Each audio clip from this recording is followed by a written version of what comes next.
그때 예수님께서 티로와 시돈 지방으로 물러가셨다. 그런데 그 고장에서 어떤 가나안 부인이 나와 다윗의 자손이신 주님, 저에게 자비를 베풀어 주십시오. 제 딸이 호되게 마귀가 들렸습니다 하고 소리 질렀다. 예수님께서는 한마디도 대답하지 않으셨다. 제자들이 다가와 말하였다. 저 여자를 돌려보내십시오. 우리 뒤에서 소리 지르고 있습니다. 그제야 예수님께서 나는 오직 이스라엘 집안의 길 잃은 양들에게 파견되었을 뿐이다 하고 대답하셨다. 그러나 그 여자는 예수님께 와 엎드려 절하며 주님 저를 도와주십시오 하고 청하였다. 예수님께서는 자녀들의 빵을 집어 강아지들에게 던져주는 것은 좋지 않다 하고 말씀하셨다. 그러자 그 여자가 주님 그렇습니다.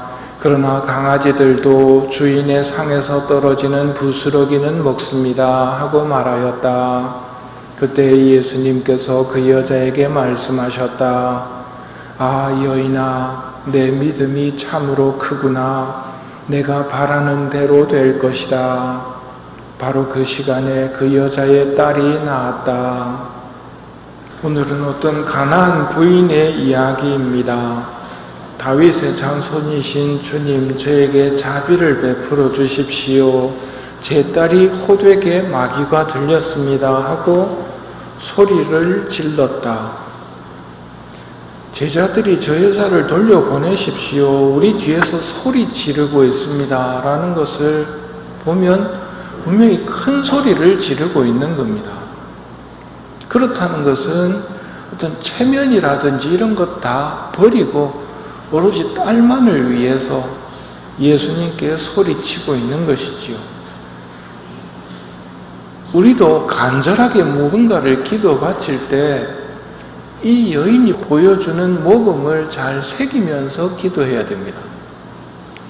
큰 소리로 기도를 하라는 말이 들리는 소리로 크게 하라는 게 아니라 하느님을 향해서 이렇게 소리 지르고 있어야 된다는 말입니다. 여기서 첫 번째 걸림돌이 나오죠. 예수님께서는 반응이 없으십니다. 아무 반응이 없이 한마디도 대답하지 않으십니다. 우리가 기도할 때 예수님이 바로바로 대답해 주시는 경우보다는 한마디도 대답이 없는 경우가 더 많습니다. 가나안 여인의 이야기를 보면서 예수님이 모르고 있다고 생각하시면 안 됩니다. 이 여인이 이 과정을 통해서 보여주고 있는 것이 자신의 믿음이 어떤 것인지 보여주고 있거든요. 대답이 없을 때도 하느님을 향해 소리치는 것, 이게 믿음입니다.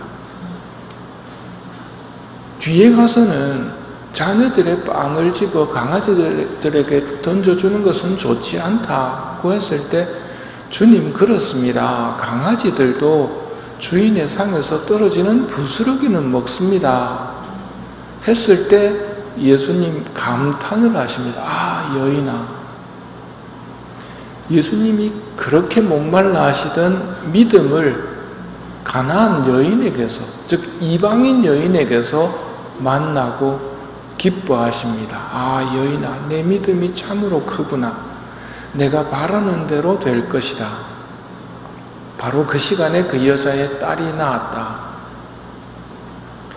하느님이 사람에게 오실 때 어느 민족을 선택할 것인가? 이스라엘 민족을 우선 선택하셨고 부활 승천하시기 전에는 모든 민족에게 가서 내 제자로 삼아서 성부와 성자와 성령의 이름으로 세례를 주고 내가 명령한 모든 것을 지키도록 가르쳐라 하고 말씀하시죠.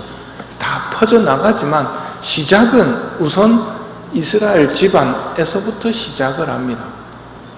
그러다 보니까 이스라엘은 선민이라고 불렀습니다. 하느님이 우리 민족을 선택했다. 이스라엘을 선택하신 이유는 잘나서도 아니고 민족이 힘이 세서도 아니고 가장 보잘것없이 작은 민족이기 때문에 선택하셨다고 하거든요. 근데 이게 잘못돼 버리면 우리를 선택했다. 우리는 하느님의 민족이다. 나머지는 다 죄인이다. 이렇게 잘못된 교만으로 흘러가 버릴 수 있는데 이스라엘은 진짜 그렇게 흘러가 버렸습니다. 그러다 보니까 성경에 나오는 죄인이라고, 저 사람은 죄인하고 어울린다고 할 때 죄인은 이스라엘 민족이 아닌 다른 나라 사람을 만나면 죄인하고 어울린다고 그랬습니다. 묻지도 따지지도 않고 그냥 죄인입니다. 로마 백인 대장을 만났다. 그럼 죄인하고 만난 겁니다. 왜 이렇게 돼버렸는가? 자기들이 선민이라는 것을 착각하고 그게 자기가 잘나서 그렇다는 것으로 생각해버린 것이죠. 앞에 예수님이 그렇게 목말라 하시던 믿음과 관계된 이야기가 하나 나옵니다. 물 위를 걸으신 예수님. 그 예수님에게 주님이시거든 저를 오라고 하십시오. 베드로가 나서지요. 오너라.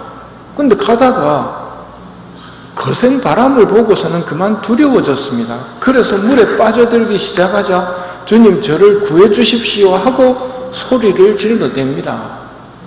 베드로도 소리를 질러댑니다. 뭐라고 소리 지릅니까? 주님 저를 구해 주십시오. 예수님이 살려주십니까? 곧바로 잡으십니다.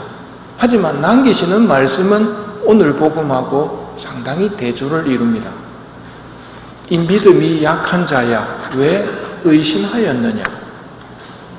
이 믿음이 약한 자야 왜 의심하였느냐? 아 여인아 내 믿음이 참으로 크구나. 이스라엘 민족이 선민이 되었지만 하느님께서 원하시는 열매를 맺지 못했습니다. 하느님께서 원하시는 것은 사랑의 열매인데 이들은 바로 앞에서는 어떤 이야기가 나오느냐면 어째서 선생님 제자들은 조상들의 전통을 어깁니까 하고 바리사이들과 율법학자들이 와서 예수님에게 따지고 듭니다. 율법을 주셨지만 그 율법을 형제들을 찔러대는 도구로 사용하고 있는 겁니다. 사랑의 도구로 사용해서 사랑의 열매를 맺는 것이 아니라 어째서 조상들의 전통을 어깁니까? 그들은 음식 먹을 때 손을 씻지 않습니다. 예수님이 말씀하십니다. 이 백성이 입술로는 나를 공경하지만 그 마음은 내게서 멀리 떠나 있다. 그들은 사람의 규정을 교리로 가르치며 나를 헛되이 섬긴다. 사람의 규정을 교리로 가르치며 나를 헛되이 섬긴다. 하느님과 우리와의 관계 속에서 여러 가지 호칭들이 나오지만 가장 대표적인 호칭이 주님입니다. 오늘 가나안 여인도 주님하고 부릅니다. 주인님이라는 말입니다. 무엇의 주인님이라는 말입니까? 모든 것의 주인입니다. 우리께 뭐가 있는지 생각해 보십시오. 다 받은 거 아닙니까? 유일하게 우리 것이라고 할 수 있는 것은 하나 있습니다. 하느님도 존중해 주시는 내 것, 나의 자유입니다. 하느님도 거절할 수 있는 자유가 나한테 있습니다. 나는 당신을 섬기지 않겠소 하고 떠날 수 있는 자유까지도 있단 말입니다. 하느님을 슬프게 해드리는 그 말을 할 자유까지도 주시고 인정해 주십니다. 내 마음, 내 결정, 내 자유 말고는 전부 다 받은 겁니다.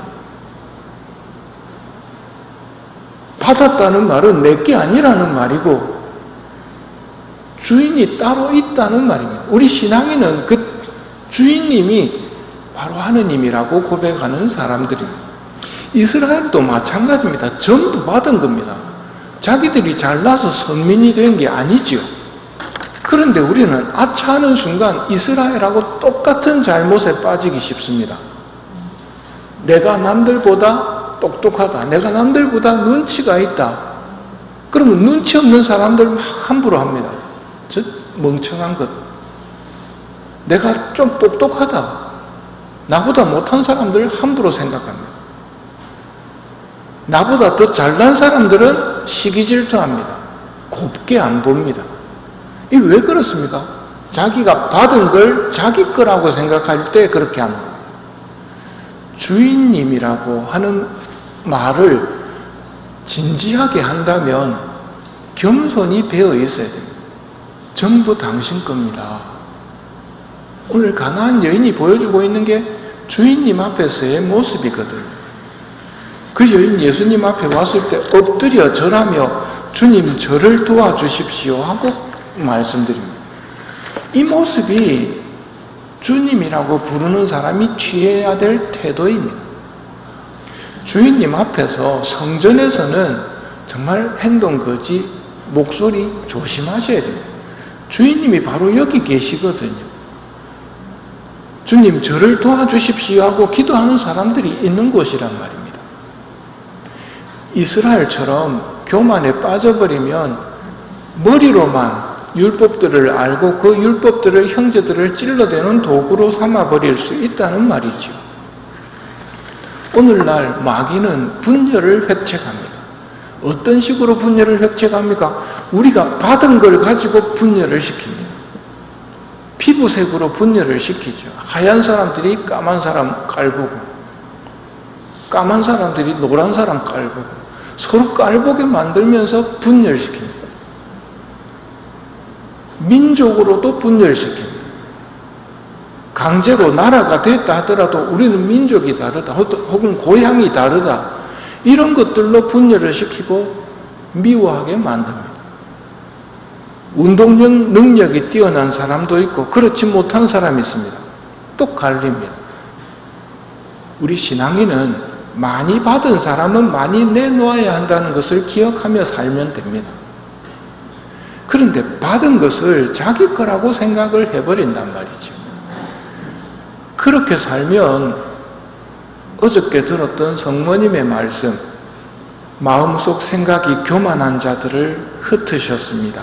통치자들을 왕좌에서 끌어내리시고 비천한 이들을 들어높이셨으며 굶주린 이들을 좋은 것으로 배불리시고 부유한 자들을 빈손으로 내치셨습니다.